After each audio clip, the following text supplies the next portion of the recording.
Good morning to all our friends and fans. Good afternoon to all our friends and fans in Cyprus. This is Michael Virardi for our 141st live streaming episode. And I'm so happy and honored to be here in the beautiful New York City, stretching behind us, as you can see, with my new friend, Vincent J. Solarino, the COO, Chief Operating Officer, and President of the Shipowners Claims Bureau, managers of the American P&I Club. Welcome, Vincent. Well, thank you, Michael. It's great to be here on this show. It's a pleasure to have you. It's exciting. I hope I give the audience enough information and entertainment today. I am 100% convinced that you will do so. Let me say a few things about Vincent Solarino. He likes to be called Vince, so I'll call you Vince if you allow me. I've met Vincent twice. I met Vince twice in Cyprus, and I was so impressed. And then I found out that he has a certificate as a public accountant. His people skills were excellent, and he amazed me on 2 occasions. He makes his associates look very good. He takes pride in having his team work up the ladder, and this is one of the reasons I called him today on our show. A few other things. Vince has an extensive experience at the Shipowners Claims Bureau of over 32 years, and we will delve into what it takes to have such a leadership position. They recently celebrated the centennial year, 100 years. Yes, that's right. The American Club's 100th year. 100th year, excellent. So we will see what it takes for a business to keep growing even after 100 years. So with this in mind, Vince, welcome to the Ask Virardi show. It's great to have you. Thank you, Michael. Thank you. Let me ask you, can you tell us a few more things about yourself and how your career has developed through the years? Sure, I could speak for hours, but I'll give you a short version of this. I started off in high school, in a regular high school, and I started school very early. I was only 4 years old when I started kindergarten, so I was always 1 year behind, always playing catch up. When I got into high school, I ended up taking tests for different positions that you can be in, and I tested high for mechanical capability. So they put me into a trade school. Wow. And in that trade school is where I learned to what I can do, my capabilities. I loved trigonometry. It was in the machine shop. And I graduated from that with honors, and I went into being a tool and die maker for the Linton Industries back in the late 60s. Wow, Vince is also a grandfather. I just found out. I didn't know. It doesn't show. That's right. And I'm only 30 years old. It's amazing. 30 years old, huh? Dear friends and fans, let me say that we have a grand prize today going into the draw. Vince has been very generous. You get a chance to win a 5-day trip here in New York City. Air freight paid, also hotel accommodation. You get 1 day to spend here at the Shipowners Claims Bureau. And then you get dinner or lunch with the president and his capable team. So if you do share this episode, or if you mention someone worth watching this episode, you go into the draw, my dear friends. Yes, we're excited to host someone in New York. That would be great. Vincent, are you living your childhood dream? Yes, partly. Childhood dream was to be an entrepreneur, to own my own business. I've done that. The other part of the childhood dream was to be an entertainer. Wow. so singing, playing an instrument, and it wasn't for the money. Even now, I'd like to be an entertainer, just to entertain people so you can see their emotions. I get emotional when I hear a good piece of music.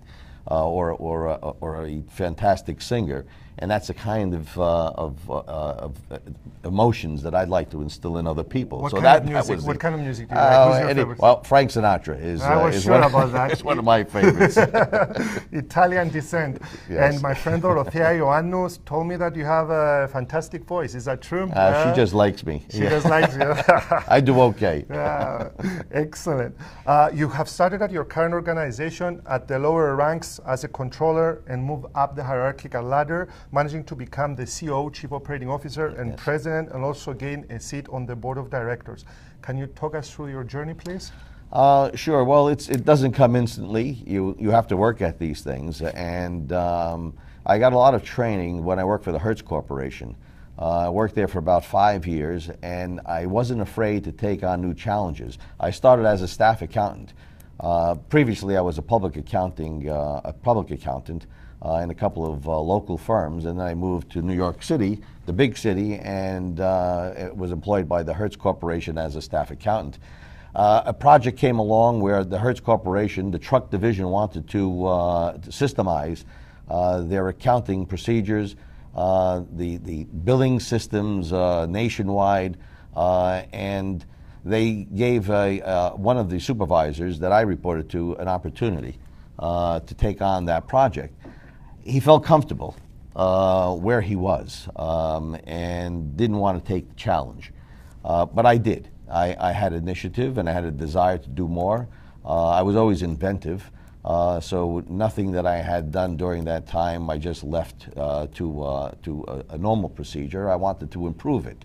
That was recognized, that I had that kind of initiative, so I took the opportunity and the challenge, and it was setting up a new systemized billing system throughout the country for the truck division. So learned a lot of corporate experience at the Hertz Corporation. From there, I moved on to the marine industry and ended up with Shipowners Claims Bureau back in 1984. I stayed with Shipowners Claims Bureau for about predominantly managing the American Club, American P&I Club. I stayed there for 5 years. I didn't see a future for the American Club at that time, based on the people who were running it, the membership that was of the American Club at the time. That was over 30 years ago. Yeah, that was over 30 years ago. So I left, started up a private practice, accounting practice, and purchased a small import company. I did that for a while until the president of Shipowners Claims Bureau came to me in 1995 and asked me to come back in because they had problem with their systems conversion, and financial reports weren't being presented. The audited financials were incapable of being completed. The statutory regulatory reports weren't filed.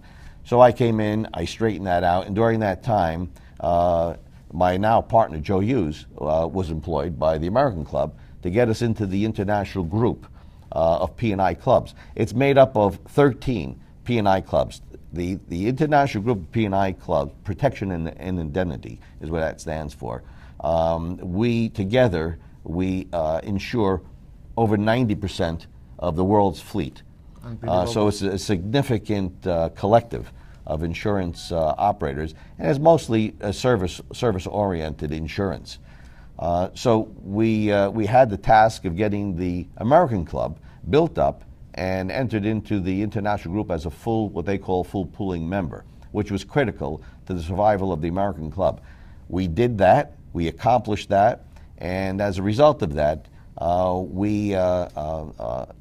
before I came on full time, I came on as a consultant when I came back to straighten out the issues. But the deal with Joe Hughes was, once we get into the international group, we straighten these things out, we're going to own Shipowners Claims Bureau. And that's what we did. And we had a solid board of directors. The new board of directors of the American Club were forward thinking.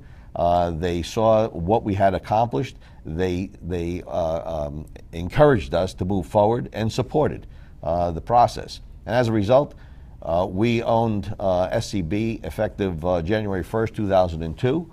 And from that point in time, the American Club has expanded.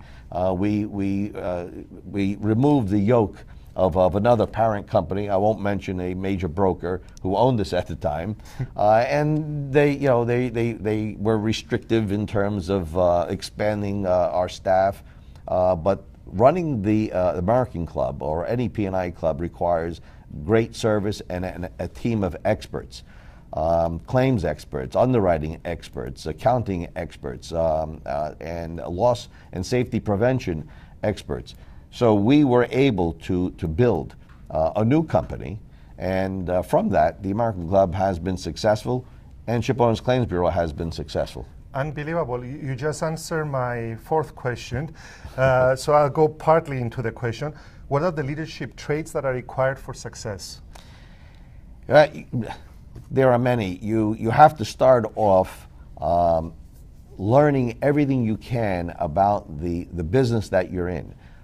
If you're a staff accountant, you don't start there. If you're an underwriter, you don't stop there. If you're a claims person, you don't stop there. No matter what department you're in, whatever position you hold, you have to learn everything around you. You have to be able to see around corners. When I worked for the Hertz Corporation and I was involved in this massive project at the time, there was one individual there. I remember him by the name of Scotty, and Scotty was a programmer and system analyst. And he told me during the process, as we're halfway through the process of systemizing the Hertz Corporation, he says, you know, Vince, you have something that other people don't have or don't recognize. You have three-dimensional thinking.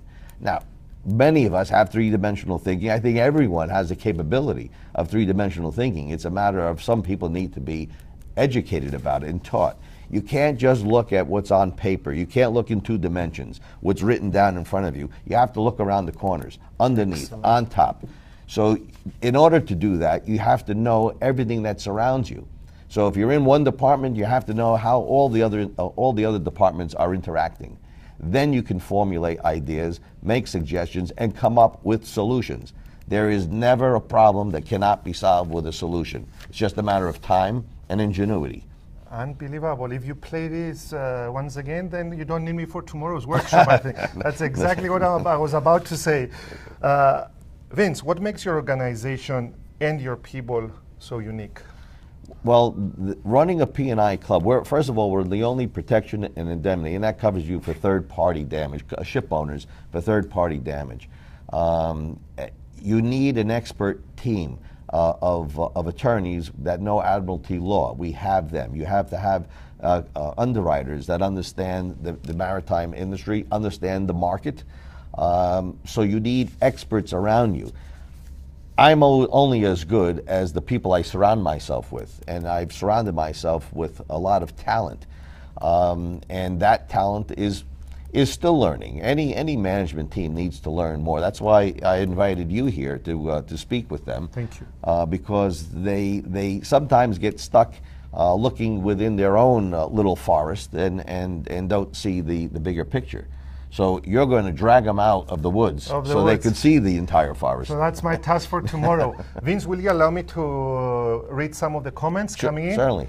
Panayotis Varela says, well done, Vince, congratulations. Eleni Yorgalidou, excellent, Vince. First principle is not to stop there, go beyond. Elenitsa Podamitou, awesome. Anthony Petrakis, he says, let me read it here.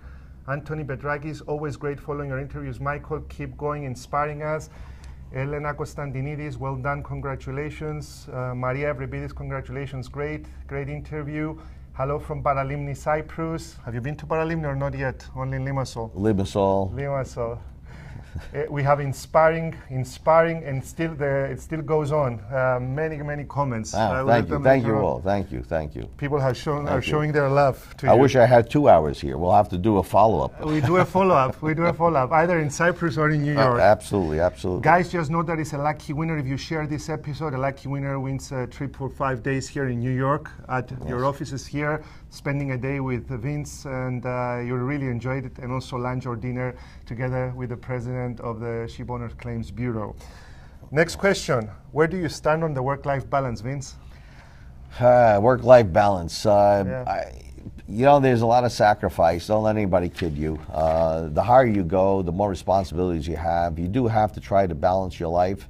You have to enjoy yourself. It's better to give that advice than to take it myself. But there is an amount of sacrifice. So look, you have to have initiative. You have to be receptive to a new challenge. You cannot be afraid to take on a new challenge, and do not fear failure. I've taken on a couple of ventures that worked for a while and they failed. That's not an issue. I took the CPA exam right out of college thinking I was brilliant. I mean, I was on the dean's list for 3 years. I had a high GPA, and I thought I knew everything. Well, reality teaches you differently. And I took it. I took it. I came close. I failed, but you don't let failure get in the way. I took a review course, and then I passed. but don't let a challenge go by. Don't let someone else take it. If it's something that you think you can do, do it, and don't be afraid to fail. But you have to have initiative. Not everyone is cut the same way, and I'm not telling everyone that they need to keep going for challenges. Some people are comfortable in the position that they put themselves and they've attained. That's okay. If you're happy, that's fine. But once you start to feel that you're boxed in or that there's something more for you, well, then go out and take a challenge. Do something within the company. To for further education. So you just don't stay stuck. You know, you can't just say, someone moved my cheese, which I'll refer to later because I don't take the credit for that. Spencer. Well, of course you would know Dr. Spencer. Yeah. Who moved my cheese? Who moved my cheese? Well, that does apply in corporate life. Yes. You have to take on the challenge and just don't be afraid. Excellent. We heard that you have a great singing voice. I was about to mention it, but we mentioned it earlier. So what other hobbies do you have? Well, I also play a trumpet. I'm an amateur. Again, I taught myself. So I'm good enough to be able to take lessons because you got to get to a point where you have a mentor, you have someone who teaches you the tricks of the trade and refines what you have learned yourself. I don't play well enough to go in front of a Carnegie Hall audience, but you know, I've done it before. I'm not afraid to go in front of an audience to sing or to play. What did you sing during the centennial celebrations? Which song did you sing? The centennial. Usually at major functions, I will write up a speech and do my own speeches. Many of us do our own speeches, but I like to do my own speech. And like you said, it has to be emotional. It has to come from emotions. All of my speeches come from my emotion, and they could be different at different points of time. When Dorothea Ioannou was at that event in Cyprus, there was nothing written, and they were asking for someone to speak and have any words to say, and I came up with things from my heart, and that's the way I like to operate. And that's where I met you. That's the first correct. day. I went and handshaked Vince and I said, I hope you're not a motivational speaker or a trainer because we're losing business in this country if you're staying here. And that's how I congratulated him, and that's how our relationship began, if I remember well. Yes. Yeah, it was great. So who was one of your first ever mentors, Vince, and what was the lesson that you learned from him or her? Since you talked about mentorship. There's a couple of mentors. The first mentor, of course, was my father. My father was a true gentleman, blue collar worker. We weren't brought up in riches, but he instilled morality and hard work. He was always a hard worker. No matter what, he worked to put food on the table, and he was just a gentleman. He was the definition of a gentleman. So I learned a lot from him. Plus, he knew carpentry. You know, in those days, you didn't have money to hire a lot of trades, so you learned to do things yourself. My father was capable of doing a lot of that himself. So I helped him out. I learned, and as a result, I'm a unique accountant CEO. I could do electrical, plumbing, masonry, carpentry. Unbelievable.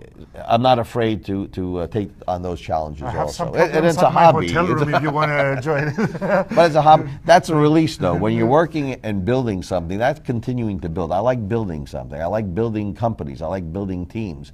So it's natural for me to be in that kind of work or to like that as a hobby.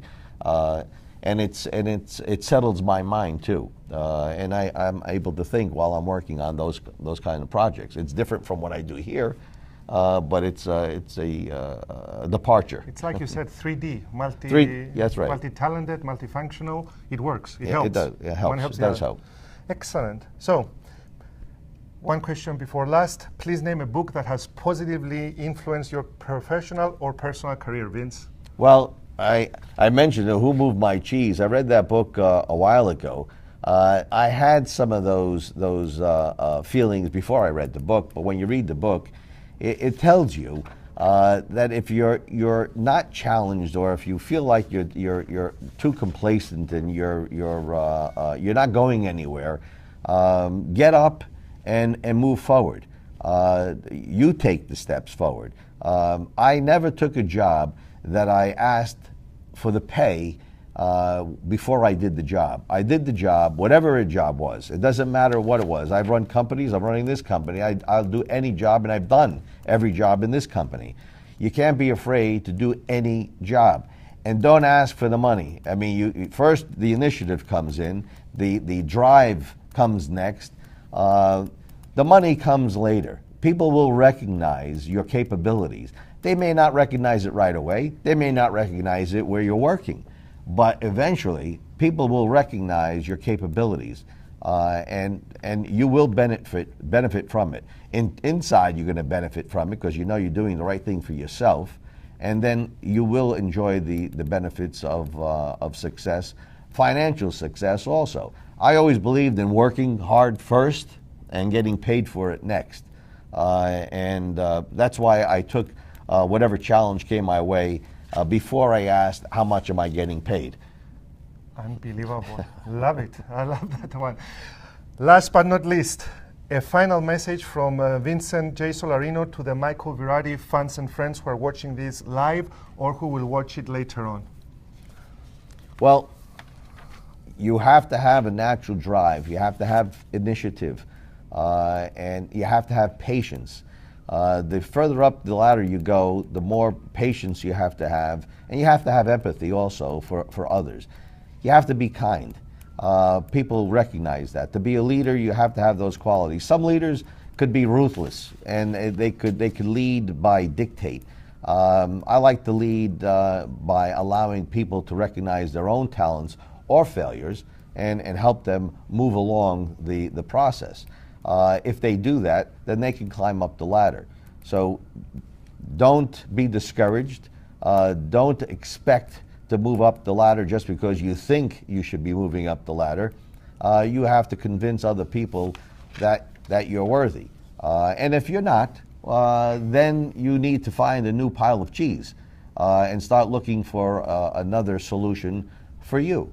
It doesn't mean that you have to run out of a company if you're not satisfied with your growth. But if you're unhappy in any job that you're doing, don't stay there too long, because then you become complacent, you get stuck in a groove, and it's harder to get out of that groove because you've got that security blanket around you.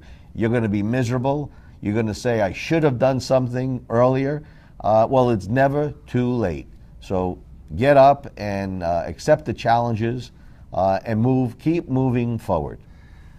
As Pagona Lingu says, the HR manager of a very big organization in Cyprus, I'm amazed of the way you are thinking, Vincent. So I am also amazed by the way you're thinking. Right. Now you got a glimpse of the man I invited here for the 141st Ask Virardi live streaming episode. You have been fantastic, Vincent, and allow me to recap what has been said. Vincent has tested high for mechanical capability. In my books, he has tested high for people skills. He partly is living his childhood dream. Entrepreneur, yes. Entertainer, not yet, but he's getting there. He's getting to Carnegie Hall. He told us that success doesn't come instantly. Don't be afraid to take on new challenges. He mentioned about a colleague in the old years that stayed within his comfort zone. He didn't move to find his cheese. And Vince took the opportunity on, and this is where Vince has ended. We saw a man that really believes in his values. That's why he left from the SCB, Shipowners Claims Bureau, and then he came back in 1995 to find a great board and also a great team to work with. Learn everything you can about your business, because knowledge gives you the freedom of mind to concentrate on your customers, prospects, and leads. And you have to see around you, as Scotty has said, 3D thinking. Not only look at what's on paper, but look around you, and that's what Vincent has called 3D thinking. He also said that he surrounds himself with excellent people. It's very true, as the African proverb says, if you want to go fast, go alone. If you want to go far, go with others. Vincent wants to go far with others. He mentioned the word initiative more than 6 times. He truly believes in his team. I have experienced this both in Cyprus and here. Be receptive to new challenges. Don't fear failure. He was on the dean's list. He took the CPA. He failed. He took it again, because it doesn't matter how many times you fall down. It matters how many times you get up.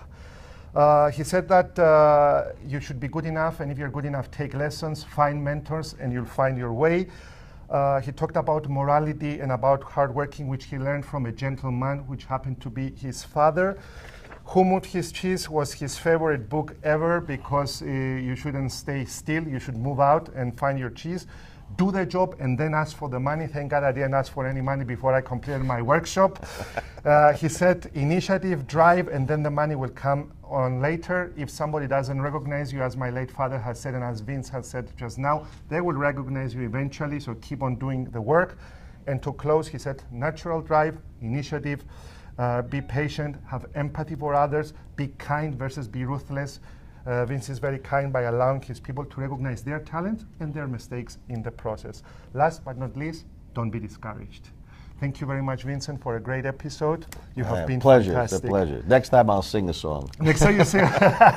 Great. Dear friends and fans, if you do share this episode while it's live, you get 2 votes going into the draw to win a 5-day trip here in New York. You get to meet Vince and his capable team. You have dinner and lunch with him, and you enjoy the Big Apple. If you share it after it has gone live, you get 1 vote going into the draw. The draw will be done in early October. Thank you very much, dear friends and fans. Good luck, everyone. Thank you for attending. Thank you. Thank you.